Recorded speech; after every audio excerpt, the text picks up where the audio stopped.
So hi everyone, welcome back to Pocham classes. My name is Rupesh.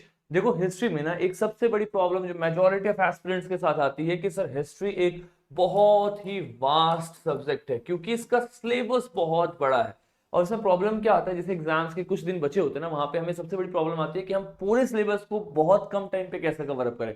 तो उसी चीज को लेकर के आज की पर्टिकुलर वीडियो में मैं आपको प्रिसाइजली ऐसे इंपॉर्टेंट 16 टॉपिक्स बताऊंगा जो पूरी हिस्ट्री में एंशिएंट, मिडिवल एंड मॉडर्न, जहां से एसएससी ने पिछले 10 सालों में बहुत बार क्वेश्चंस को रिपीट किया है, कहीं ना कहीं वो एसएससी एग्जाम्स के थीम्स है, राइट। यानी कि आप जब भी, make sure this every one of you, आप जब भी हिस्ट्री रिवाइज करते हैं तो इस थीम्स को जरूर अच्छे से रिवाइज करके जाएंगे क्योंकि यहां से क्वेश्चन आने के chances comparison to other topics ज्यादा है। Are you getting this? So ये जो पूरा का पूरा हमने प्रोसेस निकाला हुआ, जो टॉपिक निकाला हुआ है, this is completely based on the PYQ analysis जो हमने एसएससी के लास्ट के 10 सालों को किया हुआ है, ठीक है। So here we are going to start ये पूरा वीडियो एंशिएंट इंडिया को लेकर के। Also one more thing I would like to add it here only कि अभी बहुत जल्दी मैं एंशिएंट इंडिया के ऊपर में एक ग्रैंड मैराथन कराऊंगा जिसमें एंशिएंट इंडिया को मैं इंडस वैली सिविलाइजेशन से लेकर के हर्षवर्धन तक सारे टॉपिक्स को कवर अप कराऊंगा लाइव सेशंस के थ्रू। तो also let me know in the comment box if you guys are interested for that marathon. We are soon going to start that, right. चलो, सबसे पहले देखो एंशिएंट इंडिया में हम start करेंगे सर इंडस वैली सिविलाइजेशन के साथ में। अब देखो, एक्चुअली में आप देखो तो एंशिएंट इंडिया की शुरुआत होती है सर स्टोन एज से, but stone age is not the theme of SSC CGL, right. वो रेयरली स्टोन एज से क्वेश्चन पूछते हैं, but IVC is very important topic जहां से क्वेश्चन आएंगे। मैंने प्रीसाइजली बता दिया कौन कौन से साइट्स को देखना आईवीसी में। बहुत सारे साइट्स है, चन्हुदारो है, लूथल है, हड़प्पा है, मोहनजोदारो है, lot of sites are there, but हमें फोकस करना है सर हड़प्पा पे, मोहनजोदारो पे, धोलावीरा पे एंड लोथल पे।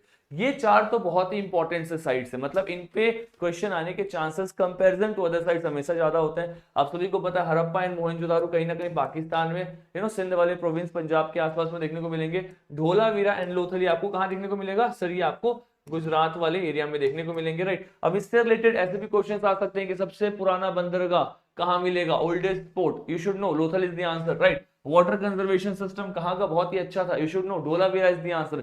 ऐसे क्वेश्चंस पूछे जाएंगे प्रिसाइजली इनसाइट्स के ऊपर में। फीचर्स देख लो, टाउन प्लानिंग के बारे में हम सभी ने पढ़ा हुआ है, बहुत ही सिस्टमैटिक तरीके से टाउन्स होते थे। हैफहजार्ड नहीं होता था कि कोई कहीं भी घर बना ले। आई मीन वहां पे पूरा एक पैटर्न पे हम सिटी प्लानिंग करते थे कि कैसे स्ट्रीट्स निकलेंगे, कहाँ कहाँ पे घर होंगे। So town planning is there. Drainage system, close drainage was there, मतलब ड्रेनेज नालियां उनकी बंद होती थी, क्लोज होता था, राइट। ऐसे चीजों पे बारीकी से क्वेश्चंस आते हैं, उनपे क्वेश्चंस पूछा गया है।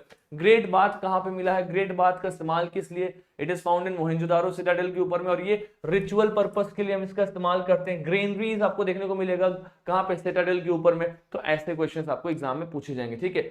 सील्स के ऊपर में वेट एंड पोट्री जो टाइम पीरियड में यूज कर रहे थे।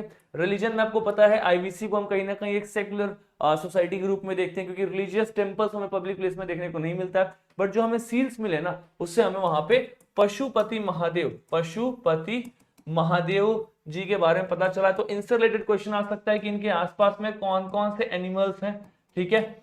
इनके पैर के पास में 2 डियर्स है, 1 हॉर्न यूनिकॉर्न है, एलिफेंट है, जो भी एनिमल्स है एक बार अच्छे से एनिमल्स को देखेंगे।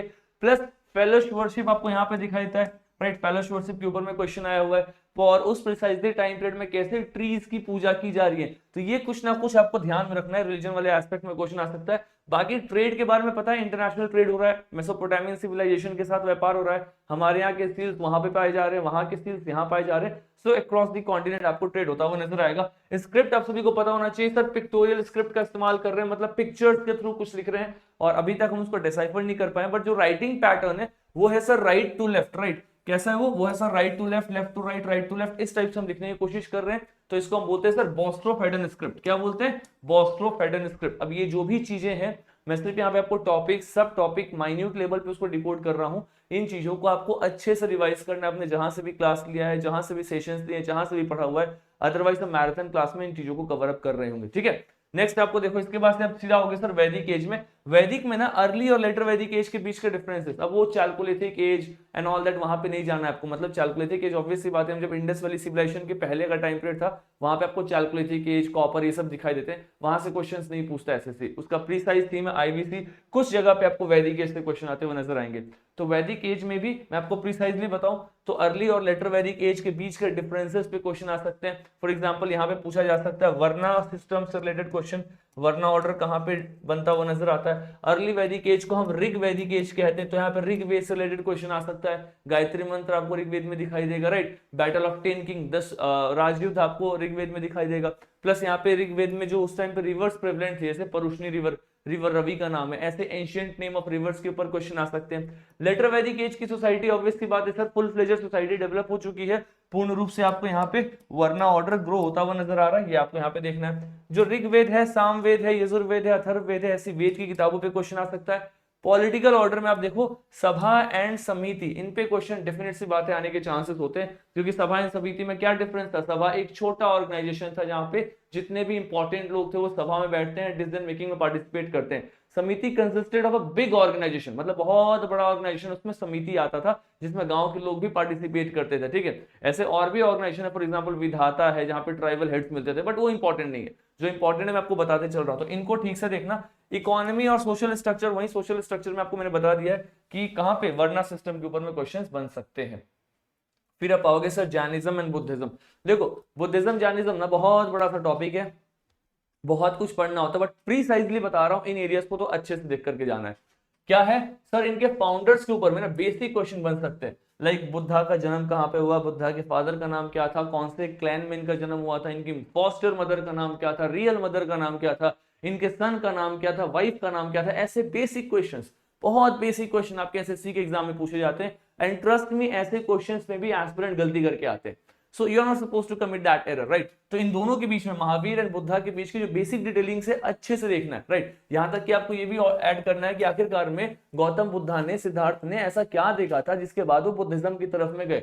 जो 4 दृश्य उनके सामने आया था ना, राइट, जिसमें एक मृत शरीर आया था, एक बीमार आदमी आया था, बुजुर्ग आया था, जो भी उन्होंने देखा था, मेक श्योर दैट वो भी आपको क्लियर कट इसमें पता होना चाहिए। फिर आप देखो इनके कोर प्रिंसिपल में 4 नोबल ट्रुथ, क्या है वो 4 नोबल ट्रुथ। 8 फोल्ड पाथ, इसको अष्टांगिका मार्ग भी कहते हैं। त्रिरत्न यानी कि 3 जेवल्स ऑफ बुद्धिज्म, जिसमें आपको क्या दिखाई देगा, बुद्धा, संघा एंड धम्मा, ये सब चीजें क्लियर होना चाहिए। अनेकावाद फिलोसफी जैनिज्म की, राइट, कहीं ना कहीं अनेकावाद को हम रिलेटिविटी के पर्सपेक्टिव से देखते हैं कि सच एक तरीके से आप नहीं देख सकते, सच को देखने के अलग अलग पर्सपेक्टिव्स हैं। अनेकावाद की फिलोसफी है जैनिज्म की, बहुत इंटरेस्टिंग सी फिलोसफी है, इन पे क्वेश्चंस आया हुआ है। काउंसिल, स्पेशली बुद्धिस्ट का ना काउंसिल आपके एग्जाम का फेवरेट है। जैन काउंसिल से क्वेश्चंस बहुत कम पूछे जाते हैं, बहुत कम मतलब रेयरली पूछे गए, लेकिन बुद्धिस्ट काउंसिल्स में जो फर्स्ट से लेकर के 4 बुद्धिस्ट काउंसिल्स में, इनको ठीक से देखेंगे।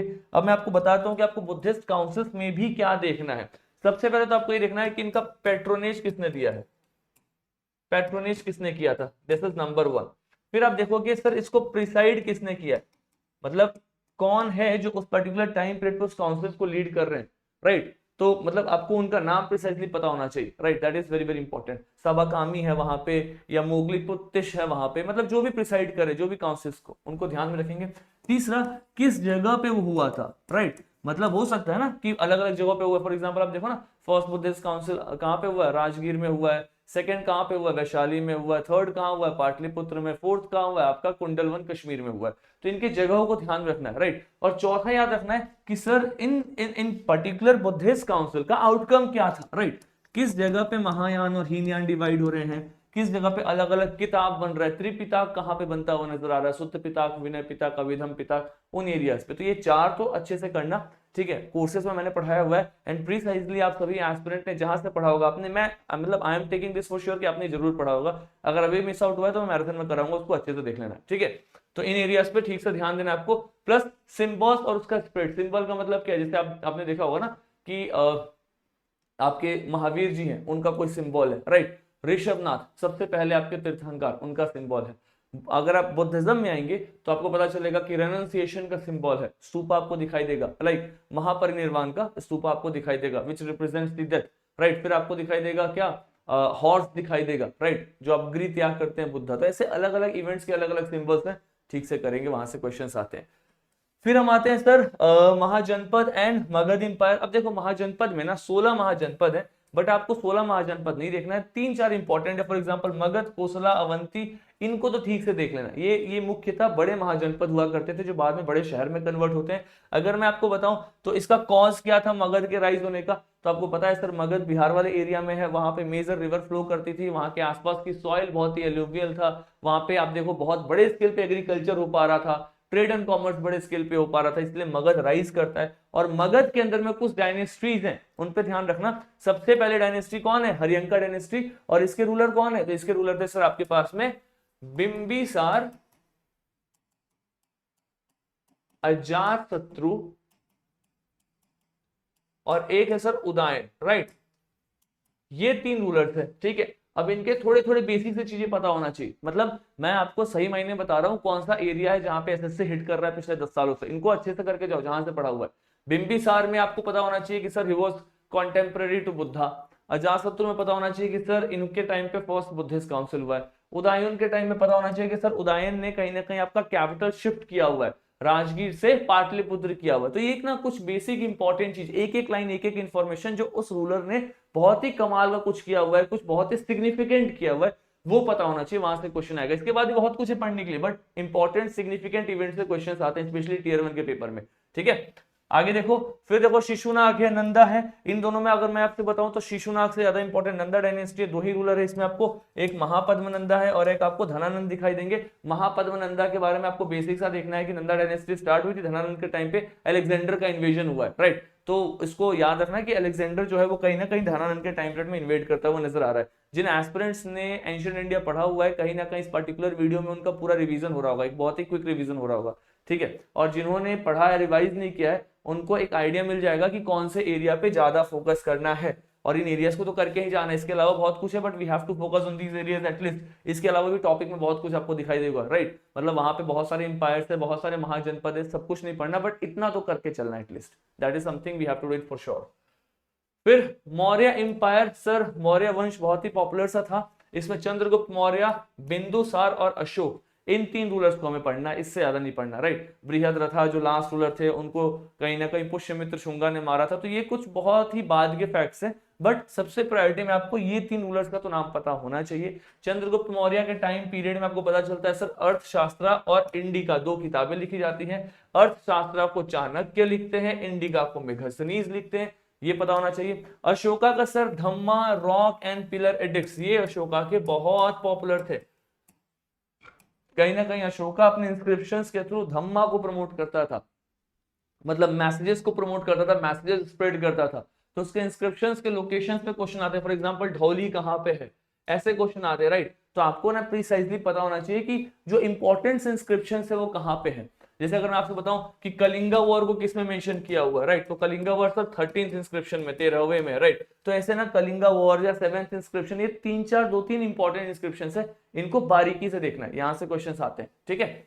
फिर एडमिनिस्ट्रेशन डिक्लाइन एक ऐसा पॉइंट है जहां पे आपको एडमिनिस्ट्रेटिव ऑफिसर्स का नाम पता होना चाहिए। डिक्लाइन इतना इंपॉर्टेंट नहीं भी है, लेकिन एडमिनिस्ट्रेटिव ऑफिसर्स में आपको पता चलेगा कि सर अमत्यास कौन थे, राइट।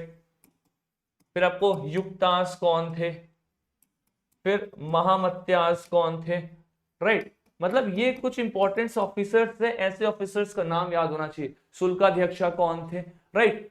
फिर आपको पता चलेगा lot of officers are there, at least इनके नाम आपको ध्यान में होना चाहिए। आपको इसका टेबल शीट कहीं भी मिल जाएगा, जो भी आप बुक पढ़ते हो वहां दिखेगा, इन पे अच्छे से काम करके चलना है। पोस्ट मौर्य में ना ऐसे कुछ इंपॉर्टेंट से इन्वेडर्स है, तो हमें बहुत डिटेल में नहीं पढ़ना। Post Maurya is not the theme, right. Rarely questions आते हैं, बट क्वेश्चंस बेसिकली कुशांश के ऊपर में ज्यादा आते हैं, तो थोड़ा सा कुशांश को देख लेंगे, that is more than enough. Gandhara and Mathura art भी उसी टाइम पे ग्रो करता है। तो पोस्ट मौर्यन में देखो, अब पोस्ट मौर्य कहने के लिए इतने सारे डायनेस्टीज हैं, इतने लोग आए हैं इंडिया में, राइट, लेकिन हमने सिर्फ कुशांश पे थोड़ा सा देखना है। So that is the reason why this video is important, क्योंकि आपको एग्जैक्टली पता चलेगा कि कहां पे फोकस करना है। हम क्या हो रहा है, हम sir Gandhara and Mathura art को उतना ही पढ़ने लग जाते हैं जितना हम आईवीसी को पढ़ने लगते हैं, जबकि आप डिफरेंस देखोगे तो गंधारा और मथुरा आर्ट से बहुत क्वेश्चन कम आएंगे और आईवीसी से आने के चांसेस ज्यादा है। So the whole purpose is कि उन टॉपिक्स पे ज्यादा टाइम दो जहां से क्वेश्चन ज्यादा आएगा, जहां से वेटेज ज्यादा होगा, राइट, रेदर देन दैट आप उन एरियाज पे टाइम स्पेंड कर रहे जहां से रेयरली क्वेश्चंस आते हैं। तो हमारा जो कॉस्ट बेनिफिट रेशियो वहां पे कम होता है। We have to be highly productive at least for the next 15-20 days और at least for the next 1 month, because that productiveness is somehow going to help us in the final exam, right? तो इन चीजों पे ध्यान देंगे। चलो, गुप्ता और हर्षा ये दो इंपॉर्टेंट टॉपिक है, यानी कि मैं अगर आपको मोटा मोटी बताऊं तो आईवीसी से सीधा वैदिक, वैदिक से आप सीधा मौर्य पे आ जाओ, राइट। बहुत ज्यादा मगज नहीं पढ़ना, मौर्य के बाद में आप सीधा आ जाओ गुप्ता, गुप्ता के कुछ इंपॉर्टेंट से पॉइंट्स और आपको फिर हर्षा देखना है, राइट। ये 3-4 टॉपिक्स है आपके एंशिएंट इंडिया के थीम्स में। अब मैं आपको गुप्ता में दिखाता हूँ। गुप्ता में कहने के लिए बहुत सारे रूलर्स हैं, राइट। आपको पता चलेगा श्री गुप्त जी ने इसके एम्पायर की शुरुआत की थी, उसके बाद घटोत्कच दिखाई देंगे, फिर चंद्रगुप्त फर्स्ट दिखाई देंगे, फिर समुद्रगुप्त, फिर चंद्रगुप्त सेकंड दिखाई देंगे। बहुत सारे रूलर्स है, कुमारगुप्त है, स्कंदगुप्त है, lot of rulers are there. But आपका फोकस है सर एटलीस्ट ये 3 रूलर्स अच्छे से कवर होना चाहिए। समुद्रगुप्त, जिनको हम इंडिया का नेपोलियन कहते हैं, चंद्रगुप्त फर्स्ट, जो कहीं ना कहीं गुप्ता एम्पायर के सबसे पहले इंडिपेंडेंट रूलर थे, उन्होंने गुप्ता एम्पायर को स्प्रेड किया हुआ है। चंद्रगुप्त सेकेंड विक्रमादित्य, जिनके टाइम पीरियड में आपको नवरत्न देखने को मिलेंगे, बहुत सारे राइटर्स देखने को मिलेंगे, इनकी बेटी प्रभावती जिनकी शादी वाकाटक रूलर से होती हुई नजर आती है। ये सब बेसिक से डायनेमिक्स आपको इन 3 रूलर्स के पता होने चाहिए, at least you should no this for sure. यहां से क्वेश्चंस आते हैं, ठीक है। और अभी एलएमआर जो करा रहा हूं ना, एलएमआर सीरीज में मैंने आपको बहुत सारे क्वेश्चंस कराए इन टॉपिक से, और रिपीटेशन पे, रिपीटेड थीम्स पे एलएमआर चल रहा है। एंड ट्रस्ट में, एलएमआर पे अगर 2,500 से 3,000 व्यूज भी आ रहे, इट मींस 2,500 से 3,000 सीरियस एस्पिरेंट है जो रिवाइज कर रहे हैं, क्योंकि एलएमआर बनाया ही इसलिए गया है, इसका नाम ही सर लास्ट मिनट रिवीजन। मतलब यहाँ पे हम पढ़ा नहीं रहे, हम क्या कर रहे हैं, हम आपको रिवाइज करा रहे हैं। रिवाइज वही एस्पिरेंट करेगा जो पढ़ के आया है, और अगर 3,000 बच्चे पढ़ रहे हैं, इट मींस कंपटीशन अच्छा है। Are you getting this? तो मैं एक जनरल सा फिगर लेकर के चल रहा हूँ, क्योंकि यूजुअली पढ़ाने वाली वीडियोस ज्यादा चलती है, बट रिवीजन में क्या है कि सीरियस एस्पिरेंट्स उन वीडियोस को देखते हैं। तो अभी पढ़ने के लिए अगर आपको दिक्कत आ रहा है, so you can either check out the courses जो हमने परचम पे कराया हुआ है, वहां पे हम सभी चीजों को डिटेल में पढ़ाया हुआ है, या फिर आप अभी मैराथन जो हम करेंगे उसमें भी आ सकते हो। उसमें आपको एक अच्छा डिसेंट नीश मिल जाएगा इन पर्टिकुलर टॉपिक्स का, at least you will understand this topics very well. फिर आप एलएमआर की वीडियोस को जल्दी से जल्दी लगा सकते हो, right. And even I go and check the comments of LMR, so I can see कि कुछ ऐसे एस्पिरेंट है जो एलएमआर की हर वीडियो को कंसिस्टेंट देखते हैं। इट मींस उनकी प्रिपरेशन काफी अच्छी चल रही है। So it's a request from my side, make sure कि अगर ऐसा कुछ फ्री इनिशिएटिव आता है, you should take it very seriously, ठीक है। चलो, गुप्ता एज में ना लिटरेचर बहुत ही इंटरेस्टिंग सा पार्ट प्ले करता है, कहीं ना कहीं इसीलिए गुप्ता एज को हम गोल्डन एज भी कहते हैं, क्योंकि हमारा कल्चर बहुत डेवलप हो रहा है, लिटरेचर बहुत डेवलप हो रहा है, बहुत बड़े बड़े लोग यहाँ पे अपने मतलब इंपॉर्टेंट राइटिंग्स करके जा रहे हैं। जैसे मैं आपको बताऊंगा, इसमें आपको लिटरेचर में वराह मिहिर दिखाई देंगे, कालिदास दिखाई देंगे, राइट। साइंस वाइंस के फील्ड में आपको सुश्रुत साहब दिखाई देंगे, सुश्रुत संहिता उन्होंने लिखा हुआ है। फिर आपको इसमें आर्यभट्ट दिखाई देंगे, आर्यभट्टिनम उनकी किताब दिखाई देगी। So lot of great works are done specially during the time of Guptas. बहुत बड़े बड़े आपको पता चलेगा कल्चर में चेंजेस देखने को मिलेंगे, स्पेशली राइटिंग वर्क्स में आपको देखने को मिलेगा। जो क्या बोलते हैं उसको, astrology, astronomy, science, right, maths and drama, literature, poetic things, इसमें बहुत चेंजेस देखने को मिलेंगे। अमर सिंह आपको दिखाई देंगे जो अमर कोशा लिखते हैं। तो इस टाइप के ना राइटर्स एंड उनके बुक, इनको ठीक से देखना। एंड ट्रस्ट में, आपको ऐसा लग रहा है सर ये कहां से पढ़े कहां से पढ़े, जिस भी किताब को फॉलो कर रहे हो उसका टेबल उसमें आपको मिलेगा, टेबल को उठाओ रीड करो, टेबल को उठाओ वहां से रीड करो। मतलब ये ऐसे कुछ टेबल्स है जिसको आप अपने स्टडी टेबल के सामने लगा लो। अभी मैराथन में मैं आपको बताऊंगा कि इनको अगर आपने अपने स्टडी टेबल के सामने रखा है, so they are going to help you at the end of the day, ठीक है। बिकॉज बार बार देखने से ना ज्यादा रिवीजन होता है। जैसे नालंदा से रिलेटेड आपको चीजें ध्यान में रखना, नालंदा यूनिवर्सिटी की स्टैब्लिशमेंट होती है, राइट। स्टार्टिंग डेज में यूनिवर्सिटी कैसी थी बिहार में, राइट। उसके बाद आपको आर्यभट्ट, कालिदास जैसे writers. Coins and administration, basically coins देखो तो इनके टाइम पे जो गोल्ड कॉइन्स थे उनको क्या क्या कहा जाता था, तो गोल्ड कॉइन्स को सर दिनार कहा जाता था। तो इस टाइप की बेसिक चीजें पता होना चाहिए, राइट। इनफैक्ट जो रूलर्स है ना, फॉर एग्जांपल समुद्रगुप्त, उन कॉइन्स के ऊपर में अश्वमेधा यज्ञ की इमेजेस भी इंस्क्राइब कराते थे, जिससे पता चलता था कि गुप्ता एम्पायर कहीं ना कहीं ब्राह्मणिकल कल्चर को फॉलो करते हुए नजर आते हैं, राइट। ब्राह्मणिकल कल्चर को लोग फॉलो करते हुए नजर आते हैं। तो ऐसे एरियाज को ठीक से करेंगे। हर्षा बचे तो हर्षा में बहुत छोटा सा टॉपिक है, बहुत छोटा सा थीम है। गुप्ता का थीम बहुत बड़ा है, बट हर्षा का थीम बहुत छोटा है। इसमें बेसिकली आपको हर्षा के एम्पायर के बारे में पता होना चाहिए कि इनिशियली इनको वर्धन डायनेस्टी भी कहते थे, राइट। वर्धन्स कहते थे, वर्धन से ही हर्षवर्धन कहलाए हैं, राइट। और आपको पता होना चाहिए कि सर पहले इनका कैपिटल था थानेश्वर, ठीक है। और अभी थानेश्वर से कहां शिफ्ट हो गया कैपिटल, बताओ फटाफट। थानेश्वर से हो गया सर कन्नौज, राइट। तो ये बेसिक से चीजें पता होना चाहिए। इसके साथ साथ में हीन सांग जो ट्रेवलर आते हैं उनके बारे में पता होना चाहिए। और आपको ये भी पता होना चाहिए कि फाहियान जो ट्रेवलर थे वो आपको चंद्रगुप्त सेकंड के टाइम पे फाहियान दिखाई देंगे, और हीन सांग जो दिखाई देंगे वो आपको हर्षा के टाइम पीरियड में दिखाई देंगे। ये कुछ बेसिक से चीजें पता होनी चाहिए, दैट इज ऑल। फिर आपको एक दो इंस्क्रिप्शन ध्यान में रखना होगा, फॉर एग्जांपल बांसखेड़ा इंस्क्रिप्शन जहां पे हर्षा का सिग्नेचर आपको देखने को मिलता है, राइट। तो ये बांसखेड़ा इंस्क्रिप्शन इंपॉर्टेंट है। और हर्षा के टाइम पीरियड में जो कुछ किताबें लिखी गई है, रत्नावली, हर्षचरिता, ऐसे किताबों के बारे में बेसिकली पता होना चाहिए। अगर आपने इतना देख लिया है तो आपका एंशिएंट इंडिया का थीम कंप्लीट हो जाएगा। अभी एस्पिरेंट को लग रहा होगा कि सर आपने तो पूरा एंशिएंट का सिलेबस बता दिया। मैं एंशिएंट का पूरा सिलेबस नहीं बता रहा हूँ, ट्रस्ट मी, एंशिएंट इंडिया बहुत डेप्थ है, बहुत बड़ा सिलेबस है। और ये सिलेबस एसएससी सीजीएल के एस्पिरेंट्स पढ़ते हैं, मैं यूपीएससी की बात नहीं कर रहा, डेप्थ में पढ़ते हैं वो, क्वेश्चंस कहीं से पिक हो सकता है।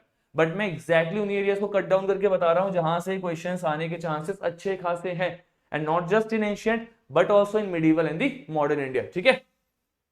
तो अगर हम आगे चले मिडिवल इंडिया में, तो you can see medieval India की शुरुआत बेसिकली सर अर्ली मिडिवल से होती है, जहां पे आपको ना थ्री पार्टाइट स्ट्रगल देखने को मिलता है, पाला, प्रतिहारा एंड राष्ट्रकूटा डायनेस्टीज के बीच में। बट उन एरिया से एसएससी जनरली क्वेश्चन नहीं पूछता है। एसएससी का सबसे मेजर थीम है सर आपका दिल्ली सल्तनत, बिकॉज दिल्ली सल्तनत एक बहुत लंबे टाइम तक चलने वाला इंपायर था, जिसमें मल्टीपल डायनेस्टीज ने रूल किया हुआ है, मल्टीपल बुक्स को लिखे गए हैं, बहुत सारे इंस्क्रिप्शंस मिलते हैं, इनके बहुत सारे रिफॉर्मर्स और ट्रैवलर्स देखने को मिलते हैं। तो यहां से क्वेश्चंस बहुत ज्यादा बनता है, राइट। तो अगर मैं की डायनेस्टीज बताऊं तो स्लेव डायनेस्टी, ममलूक वंश, फिर खिलजीज आते हैं, फिर तुगलक, फिर सैयद, फिर लोधी। अब इनमें ना कुछ इंपॉर्टेंट रूलर्स है, फॉर एग्जांपल कुतुबुद्दीन ऐबक, कौन सा डायनेस्टी से? तो सर स्लेव डायनेस्टी से, राइट। अलाउद्दीन खिलजी, किससे हैं सर? खिलजी से। मोहम्मद बिन तुगलक, किससे हैं सर? तुगलक डायनेस्टी से। कुतुबुद्दीन ऐबक के साथ ना एक इल्तुतमिश को भी देख लेना, इल्तुतमिश से भी क्वेश्चन पूछा जाता है, स्लेव डायनेस्टी के हैं। अलाउद्दीन खिलजी से खिलजी डायनेस्टी का क्वेश्चन हो जाएगा, एंड मोहम्मद बिन तुगलक से तुगलक का बेसिकली क्वेश्चन आता है, क्योंकि फिरोज शाह तुगलक इन बाकी कंपैरिजन में मोहम्मद बिन तुगलक बहुत ही इंपॉर्टेंट है। इनकी स्पेशली जो 5 एक्सपेरिमेंट्स थे ये बहुत ही इंपॉर्टेंट है, क्योंकि ये 5 एक्सपेरिमेंट आपका एग्जामिनर का फेवरेट है, यहां से क्वेश्चन पूछता ही पूछता है। So these 5 experiments of Mohammed bin Tughlaq, make sure that all of you are covering this very well. जिसमें टोकन करेंसी को लेकर के होता है, कैपिटल चेंज होता है, खुरासान एक्सपेंडिशन, कराची एक्सपेंडिशन, या फिर सेटिंग अप और new department called Diwan-e Amir को ही for agriculture, right, agriculture loan देने के लिए, ऐसे डिपार्टमेंट्स पे क्वेश्चन आते हैं। एंड ऑल्सो वेरी इंपॉर्टेंट, इन सभी के सारे डिपार्टमेंट्स याद रख लेना, राइट। फॉर एग्जाम्पल दीवाने आमिर को ही किसका था, फॉर एग्जाम्पल दीवाने अरिज किसका था, राइट, दीवाने इंशा किसका था, ऐसे डिपार्टमेंट्स पे सीधे स्ट्रेट क्वेश्चंस आते हैं। तो इनको भी ठीक से देखना है। आपका दिल्ली सल्तनत का ये एरिया अच्छे से कवर होना चाहिए। इसमें आपको एकता सिस्टम भी दिखाई देगा, एडमिनिस्ट्रेशन में आपको ऑलरेडी बता चुका हूँ, डिपार्टमेंट्स देखना हमें। एकता सिस्टम में इक्तदार को बैठाया गया है, इक्तदार कहीं ना कहीं इस पर्टिकुलर एरिया का लैंड रेवेन्यू इकट्ठा करके राजा तक पहुंचा रहे, तो इक्तदार वाले एरिया को भी अपन ठीक से देखेंगे, ठीक है। फिर आता है सर आपका सेकंड, भक्ति एंड सूफी मोमेंट, एक ऐसा टाइम पीरियड जहां पे रिलीजन का रिचुअल्स को कम करने के लिए, ट्रेडिशंस को कम करने के लिए, कोर डिवोशन दिखाने के लिए एक नया मोमेंट स्टार्ट होता है, उसको हम बोलते हैं भक्ति एंड सूफी। भक्ति बेसिकली हिंदुइज्म में आपको देखने को मिलेगा और सूफी आपको इस्लामिक कल्चर में देखने को मिलेगा। तो इस टाइप के मोमेंट में आपको इंपॉर्टेंट से जो संत है, जो सेंट्स है, कबीर, अब कबीर के दोहे, इनकी जो किताब है बीजक, यहां से क्वेश्चन आया हुआ है एसएससी में काफी बार। गुरु नानक जी, इनके बारे में हमें देखना है। मीराबाई, राइट, चैतन्य महाप्रभु कृष्ण जी की भक्ति करते हैं। निजामुद्दीन औलिया और इनके जितने भी दरगाह है, राइट, जो भी आपको सूफी सेंट्स दिखाई देंगे, उनके इंपॉर्टेंट दरगाह या फिर जो उनके इंपॉर्टेंट सूफी ऑर्डर है, फॉर एग्जाम्पल चिश्ती हो गए, सुहरवर्दी हो गए, यहाँ से क्वेश्चन बनेंगे। तो इसको जब मैं मिडिवल इंडिया का वन शॉट कराऊंगा मैराथन, वहां पे कराऊंगा, ठीक है, लेकिन आपको इसको देख करके चलना है, इनकी क्या क्या टीचिंग्स थी, और बेसिकली एक बेसिक सा आपको कंपैरिजन देखना है, जो कि बहुत इंपॉर्टेंट उतना नहीं है। सबसे इंपॉर्टेंट है सर इनके मेन सेंट्स के ऊपर में और इनकी टीचिंग्स के ऊपर में क्वेश्चन आते हैं, उनकी किताब के ऊपर में क्वेश्चन आता है, उनको अपने को ठीक से करना है। Next important theme is sir Mughal empire, जो कि हमें पता है मिडिवल इंडिया का सबसे इंपॉर्टेंट सा थीम है मुगल्स। और मुगल इंपायर की शुरुआत कहां से होती है? जब बाबर हमारे देश में आता है। और बाबर कब आता है? तो सर 1526 में पानीपत का सबसे पहला बैटल होता है, जिसमें आपको इब्राहिम लोदी वर्सेस बाबर दिखाई देते हैं। इसके बाद से कहीं ना कहीं मुगल्स की शुरुआत हमारे देश में हो जाती है। बाबर से लेकर के औरंगजेब तक जितने भी मुगल शासक रहे हैं, उनके हर एक एक्टिविटी को अच्छे से देखना है। पीकॉक थ्रोन किसके पास में था, right, battle of Chausa, battle of Kannauj, ऐसे बैटल ऑफ देवरा, ये बैटल्स किसके टाइम पीरियड में हुआ है। सुलह कुल की पॉलिसी किसने स्टार्ट की थी, दीवाने इंशा, या फिर आप ऐसे कह सकते हो बुलंद दरवाजा किसने बनवाया था। तो इस टाइप के क्वेश्चंस बेसिकली मुगल से बहुत रिपीटेड थीम्स में हर साल एग्जामिनर पूछता है। एंड ट्रस्ट मी, पता होने के बावजूद भी कि ऐसे क्वेश्चंस बार बार रिपीट हो रहे हैं, हम फिर भी गलत करके आते हैं, because still we are not in a condition कि हम उसको एक बार ठीक से कवर अप करें। तो इन एरियाज को देख करके जाना है। इनफैक्ट जब आपका एग्जाम होगा ना, I will show you questions coming straight from these topics. Marathon कराऊंगा, वहां से I show you questions straight coming from those topics, so they are important themes of the SSC. अब जैसे हमने एडमिनिस्ट्रेशन में वहां पे इक्तादारी सिस्टम देखा था, कहां पे, दिल्ली सल्तनत में, यहाँ पे आपको मानसाबदारी सिस्टम या जब्ती सिस्टम को देखना, ये इंपॉर्टेंट है। आर्ट एंड आर्किटेक्चर में हुमायूं टॉम्ब को बनाया गया था, राइट, हुमायूं टॉम्ब बहुत ही शानदार सा टॉम्ब है, राइट, इसके बारे में थोड़ा सा आर्ट एंड आर्किटेक्चर देखना है। ताजमहल, फतेहपुर सीकरी जहां पे आपको बुलंद दरवाजा, राइट, और बहुत सारे पानी महल, बहुत सारा इंपॉर्टेंट सा ऐसा इबादत खाना, ठीक है, इबादत खाना, क्यों, तो इबादत खाना जहां पे रिलीजन से रिलेटेड डिस्कशंस होगा, राइट, बुलंद दरवाजा जो कहीं ना कहीं अकबर ने बनाया था गुजरात को जीतने की खुशी में, उसकी विक्ट्री का सिंबलिज्म था, तो फतेहपुर सीकरी को स्टैब्लिश किया गया था, यहाँ से क्वेश्चंस आ सकते हैं। इनके ट्रेवलर्स में आपको बर्नियर, टर्नियर और अबुल फजल जैसे कुछ इंपॉर्टेंट से पर्सनालिटीज दिखाई देंगे। रीजनल किंगडम में ना बस एक ही किंगडम को ठीक से करना है, वो है आपका विजयनगर इंपायर। बहामनी और राजपूत रूलर से क्वेश्चंस बहुत कम आते हैं, बट विजयनगर से क्वेश्चंस आते हैं हर बार। विजयनगर जिसकी शुरुआत कहीं ना कहीं हरिहरा एंड बुक्का ने की थी। विजयनगर जिसके टुलुवा डायनेस्टी के सबसे महान शासक थे आपके कृष्णदेवराया, जो कहीं ना कहीं विजयनगर के सारी डायनेस्टी के सबसे महान शासक में जाने जाते हैं, तो कृष्णदेवराया के ऊपर में थोड़ा सा आ सकता है। हम्पी जो कहीं ना कहीं विजयनगर इंपायर का कैपिटल है, यहाँ पे आपको विरूपक्ष मंदिर, विठल मंदिर, हजार राम टेम्पल, राइट, ऐसे टेम्पल्स के ऊपर में क्वेश्चंस बन सकते हैं, इनको ठीक से करेंगे। विजयनगर इंपायर में जो इंपॉर्टेंट डायनेस्टीज है, फॉर एग्जांपल इसमें संगम डायनेस्टी दिखाई देगी, सुलवा दिखाई देगी, टुलवा दिखाई देगी एंड अराविडु, ये 4 डायनेस्टीज दिखाई देंगी। थोड़ा सा डायनेस्टीज को देखना, थोड़ा सा, राइट, अगर आपको बहुत टाइम नहीं है तो एटलीस्ट कृष्णदेवराया तो देख ही लेना, क्योंकि कृष्णदेवराया से क्वेश्चंस आते ही आते हैं, ठीक है।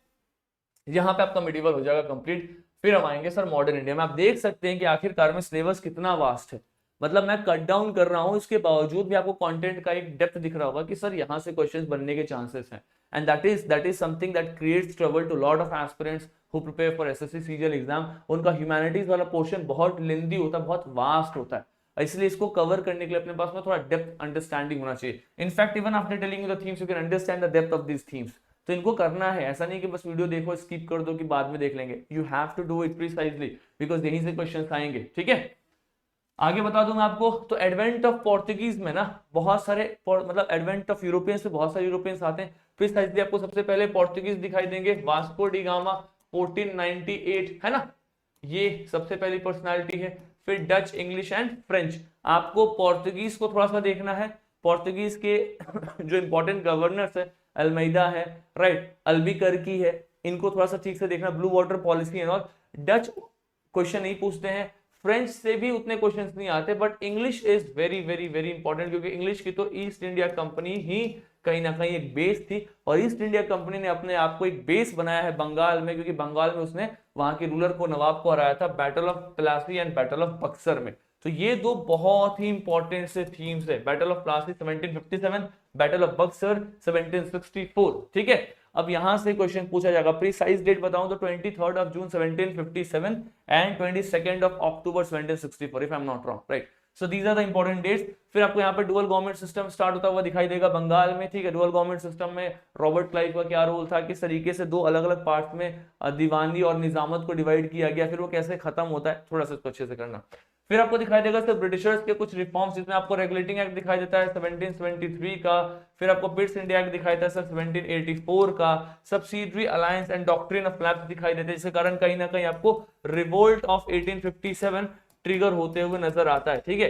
क्या था सर सब्सिडरी अलायंस, अलायंस करना मतलब कहीं ना कहीं हम बगल वाले इंपायर को, रूलर को इस तरीके से कन्विंस करें कि उनकी मिलिट्री हटा दी जाए और उनके जगह पे हमारी मिलिट्री हो, जो कहीं ना कहीं उनके इंपायर को रूल कर रही हो, मतलब उनको मदद कर रही हो रूल करने में। यानी कि सामने वाला इंपायर कहीं ना कहीं इनडायरेक्टली हमारे अंदर में सब्जुगेट हो चुका है, हमने उसकी मिलिट्री हटा करके अपनी मिलिट्री वहां बैठा दिया। उसका कोई भी इंटरनेशनल रिलेशन होगा, कोई भी संबंध होगा किसी दूसरे राज्य के साथ, वो ब्रिटिशर्स देखेंगे, मतलब, और ब्रिटिशर्स का एक इंसान उसके कोर्ट में बैठेगा, यानी कि पूर्ण रूप से वो इंपायर अब हमारे कब्जे में आ चुका है, इनडायरेक्ट कंट्रोल उस इंपायर पे हो चुका है, तो उसको सब्सिडरी अलायंस कहते हैं। डॉक्ट्रिन ऑफ लैप्स में क्या था कि अगर कोई बेटा नहीं है एक राजा का तो वो इंपायर लैप्स कर जाएगा, ब्रिटिशर्स उस पर कंट्रोल कर लेंगे, जिसमें बहुत सारे इंपायर्स थे, Rani Lakshmibai the most prominent example, conquest of Jhansi, right. तो इन चीजों पे आपको ध्यान में रखना है। फिर land revenue system, permanent settlement, ryotwari and mahalwari. Permanent settlement को हम जमींदारी सिस्टम भी कहते हैं, रैयतवारी, रैयत मतलब होते हैं सर पीजेंट्स, पीजेंट्स से लेना, महलवारी मतलब सर विलेज से पूरा का पूरा रेवेन्यू लेना। इनके बीच के डिफरेंसेस को थोड़े से ठीक से देखेंगे। यहां पे क्वेश्चन आता है कि इनको इंप्लीमेंट किसने किया, राइट, उस इंडिविजुअल का नाम किस जगह पे इंप्लीमेंट हुआ, राइट, उस प्लेस का नाम, और किस ईयर में हुआ, राइट। अब जगह मतलब सर यहाँ पे प्रोविंस की बात हो रही है, राइट, बंगाल प्रोविंस में हुआ है, मद्रास में हुआ है, किस प्रोविंस में कौन सा इंप्लीमेंट हुआ है, इनको प्रीसाइजली देखना। क्वेश्चन आएगा तो यहां से आएगा, ये स्टोरी पे क्वेश्चन नहीं आएगा, इस पे क्वेश्चन आएगा। तो इन 3-4 पैरामीटर्स को ठीक से देखेंगे। इतना अगर आपने देख लिया है तो आपकी रिफॉर्म्स एंड पॉलिसीज हो चुकी हैं। फिर 1857 का रिवोल्ट, 1857 का रिवोल्ट कंप्लीट होते ही ना आपकी मॉडर्न इंडिया का एक पार्ट कंप्लीट हो जाता है। 1857 की क्रांति में ना प्रीसाइजली इन सभी में सबसे इंपॉर्टेंट है सर वो लीडर्स और उनके एरियाज, राइट। फॉर एग्जांपल आपको रानी लक्ष्मीबाई दिखाई देंगी झांसी से, फिर आपको बेगम हजरत महल आपको लखनऊ से दिखाई देंगी, तात्या टोप आपको कानपुर से दिखाई देंगे, राइट। आपको वीर कुंवर सिंह आपको दिखाई देंगे बिहार जगदीशपुर वाले एरिया से। तो कौन सा इंडिविजुअल किस जगह से बैनर ऑफ रिवोल्ट को रेज कर रहा है, राइट, उन इंडिविजुअल का नाम, लीडर का नाम और उनके एरिया, यहां से क्वेश्चन आने के चांसेस है। Nature impact British response not very very very important, but हाँ these are the areas which you should know. Causes पे बहुत ज्यादा क्वेश्चंस नहीं आते हैं क्योंकि मल्टीपल कॉजेज हैं, एक कॉज तो कभी रहा नहीं 1857 का रिवोल्ट होने का, बहुत बड़ी क्रांति थी, बहुत सारे फैक्टर्स थे, बट क्वेश्चन आता है सर उनके लीडर्स और उनके एरियाज पे। तो मैं बार बार रिपीट कर रहा हूं, this is the most important theme for SSC, इसको करके जाएंगे सारे एस्पिरेंट्स, ठीक है।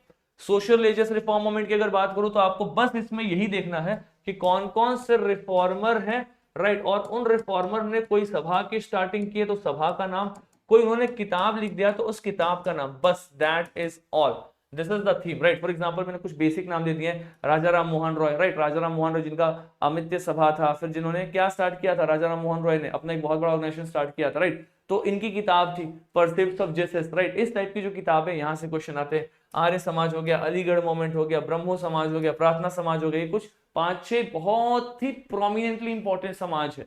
ऐसे बहुत सारे समाज आपको दिखाई देंगे, सभा दिखाई देंगे, ऑर्गेनाइजेशन दिखाई देंगे, पर्सनालिटी दिखाई देंगे, राइट। इसमें आपको महादेव गोविंद रानडे दिखाई देंगे, फिर आपको इसमें विद्यासागर जी दिखाई देंगे, राइट, बहुत सारे लोग आपको दिखाई देंगे, बट एटलीस्ट इतना तो करके चलेंगे, यहां से क्वेश्चंस हर साल रिपीट होते हैं, ठीक है। Now the most important part is sir India's national movement.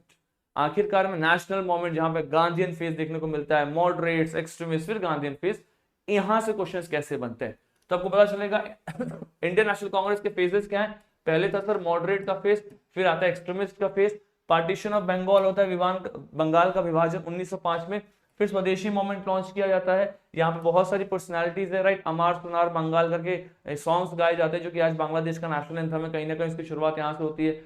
Chidambaram Pillai है यहाँ पे जिन्होंने स्टीम नेविगेशन फैक्ट्री बनाया था, राइट, बहुत लोकल लेवल पे स्वदेशी चीजों को प्रमोट किया जाता है, तो वो सब चीज आपको यहाँ पे देखना है। फिर रेवोल्यूशनरी मूवमेंट्स पढ़ना, फॉर एग्जांपल आपको भगत सिंह दिखाई देंगे, चंद्रशेखर आजाद दिखाई देंगे, बटुकेश्वर दत्त दिखाई देंगे, right, lot of personalities you can see, right, Alipur bomb case दिखाई देगा, मुजफ्फरपुर का केस दिखाई देगा, वहां पे ऐसे क्वेश्चंस आते हैं रेवोल्यूशनरी मूवमेंट पे। फिर आती है कहानी सर होम रूल लीग के आसपास में 1916, फिर रॉलेट एक्ट 1919, और रॉलेट एक्ट के जस्ट बाद आया था सर जलियांवाला बाग हुआ था जिसमें हजारों की संख्या में लोगों की जान गई थी, जनरल डायर एंड एवरीथिंग, ये वाला पार्ट, ये तीनों एक साथ कनेक्टेड है। फिर इसी के अगेंस्ट में महात्मा गांधी जी ने नॉन कोऑपरेशन मूवमेंट की स्टार्टिंग की है 1920 के आसपास में, और बाद में इसको खिलाफत के साथ जोड़ करके नॉन कोऑपरेशन खिलाफत मूवमेंट बनाया जिसमें हिंदू और मुस्लिम दोनों एक अम्ब्रेला के अंदर आते हैं। ये मूवमेंट आगे जाकर के चौरी चौरा पे खत्म हो जाता है, right, because of Chauri Chaura event. उसके बाद कुछ लंबे समय तक एक लंबा आंदोलन नहीं होता है, लेकिन 1930 में आकर के सिविल डिसोबीडियंस और फिर आपको यहाँ पे क्विट इंडिया मूवमेंट देखने को मिलता है। बट इन दोनों इवेंट्स के बीच में ना एक बहुत ही मेजर सा इवेंट हुआ, 2 इवेंट्स हुए, मैं उन 2 इवेंट्स का नाम यहाँ पे डाल देता हूँ जो आपको देखना है, जहां से क्वेश्चन आता है। एक सर साइमन कमीशन का रिपोर्ट आया था, तो साइमन कमीशन आपके लिए इंपॉर्टेंट है इसी टाइम पीरियड में। और सर दूसरा साइमन कमीशन के बाद में ना नेहरू रिपोर्ट आया था, नेहरू रिपोर्ट, नेहरू रिपोर्ट जिसको मोतीलाल नेहरू जी की अध्यक्षता में बनाया गया था ऑल इंडिया पार्टी कॉन्फ्रेंस के थ्रू बुला करके, और इन्होंने अपना एक रिपोर्ट दिया था, इसके अगेंस्ट में जिन्ना 14 पॉइंट्स भी थे। बट एनीवेज एटलीस्ट आपको साइमन कमीशन और नेहरू रिपोर्ट जैसे टॉपिक्स यहाँ पे कवर अप होने चाहिए, ठीक है। फिर आपको क्रिप्स मिशन, कैबिनेट और माउंटबेटन प्लान दिखाई देता है। इनके बीच में भी ना 1-2 और इंपॉर्टेंट हो, मैं आपको बताता हूँ। एक है सर कॉमनल अवार्ड, इसको देख लेना, और एक है सर कॉमनल अवार्ड के बाद में जस्ट उसके तुरंत बाद हुआ महात्मा गांधी और बी.आर. अम्बेडकर जी के बीच में पूना पैक्ट, राइट। इन दोनों को अच्छे से देख लेना, ये 2 एरियाज इसके बीच में इंपॉर्टेंट है। तो मॉडर्न इंडिया में ना थीम बहुत बड़ा है क्योंकि मॉडर्न इंडिया से क्वेश्चंस आते हैं बहुत ज्यादा। एसएससी के एग्जाम में सबसे ज्यादा क्वेश्चन आते हैं मॉडर्न इंडिया से, फिर आते हैं एंशिएंट से, और लास्ट में आते हैं मिडिवल से, ठीक है। बट हमें एंशिएंट फिर मिडिवल फिर मॉडर्न उसको एक साथ कवर करना है, तो ये आपका हो गया मॉडर्न इंडिया वाला पार्ट, राइट। अब ये आपके इंपॉर्टेंस है थीम्स, इनको एटलीस्ट अच्छे से करके चलना, पीडीएफ डाउनलोड करके इन टॉपिक्स को प्रीसाइजली पढ़ लेना, और अगर पढ़ा हुआ है तो अच्छे से रिवाइज कर लेना, ठीक है।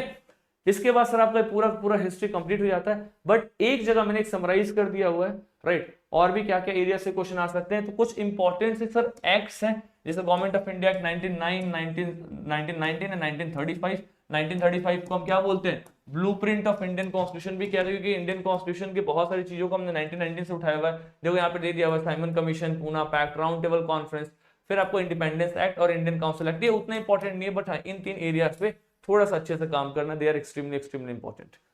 गवर्नर जनरल एंड वॉइसरॉय, आप सभी को पता है गवर्नर जनरल आपके एग्जाम का फेवरेट है, राइट। गवर्नर जनरल के ऊपर में क्वेश्चन पूछा जा सकता है कि इस इवेंट में कौन से गवर्नर जनरल थे। इंडियन नेशनल कांग्रेस के ऊपर पूछा जाता है कि सबसे पहली महिला कौन थी आईएनसी की जो प्रेसिडेंट बनती है, मुस्लिम सबसे पहले प्रेसिडेंट कौन बनते हैं, राइट। ऐसे क्वेश्चन आपको इंडिपेंडेंट इवेंट से देखने को मिलता है। तो इनमें ना governor general, viceroy and IVC को थोड़ा सा अच्छे से देखना, आईएनसी को सॉरी अच्छे से देखना।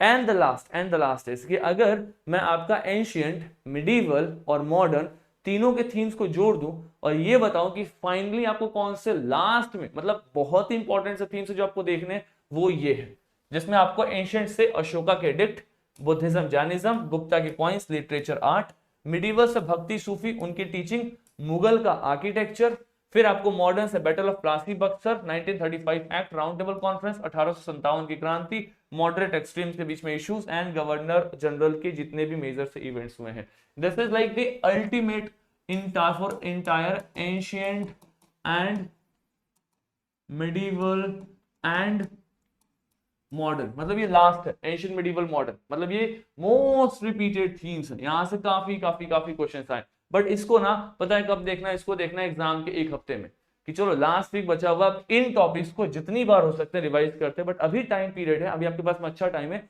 जो भी इंपॉर्टेंट सा थीम्स और सिलेबस को डिकोड किया है उस पर अच्छा खासा टाइम दो, क्योंकि वहां से मेजोरिटी ऑफ क्वेश्चंस, चंक में क्वेश्चंस इस बार आएंगे, ठीक है। So I hope this video was helpful to all of you, and if it is, let me know in the comment box. बाकी मिलते हैं मैराथन में, right. Also let me know about your preferences. Ancient India का एक marathon चलेगा लगभग 2.5-3 घंटे के आसपास का, so I want the seriousness among all of you. So let's see, let's meet again, and तब तक के लिए all the very best, keep working hard, don't think about the results, focus on hard working. Exam अभी भी 1.5 से 2 महीना दूर है, अच्छे से काम करेंगे तो अपना एग्जाम भी अच्छा जाएगा। So this is for today, thank you so much everyone, God bless you, thank you so much.